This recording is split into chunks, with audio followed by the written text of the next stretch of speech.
వారు అయితే యెహోవా పక్షమున నిలిచిన కారణంగా వారి శాపము కొట్టివేయబడి దేవునికి యాజకత్వము చేయుటకు, దేవుని ప్రతినిధులుగా వారు వాడబడుటకు దేవుడు ఎన్నుకున్నాడు.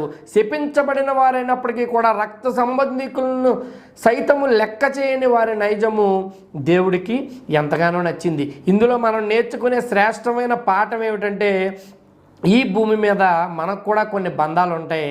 ఆ బంధాలని మనము జయించాలి. లేవీలు ఎలాగైతే దేవుడి కోసము దేవుడి పక్షము నిలిచి సొంత వారిని కూడా హతము చేశారో, దేవుడికి వ్యతిరేకంగా నిలబడిన కారణంగా ఈ రోజుల్లో మనకి కూడా దేవుడికి మనకి అడ్డుగా ఉన్న అత్యంత పెద్దది ప్రబంధమైనది ఏమిటి అంటే, ఈ లోకంలో మనం ఏర్పరచుకున్న బంధాలే ఉన్నాయి. అవునండి, మనల్ని దేవుడి వద్దకు చేరకుండా దేవుని రాజ్య ప్రత్యక్షతను చక్కగా మనం చూడకుండా మనకు అడ్డుపడేవి ఈ బంధాలే.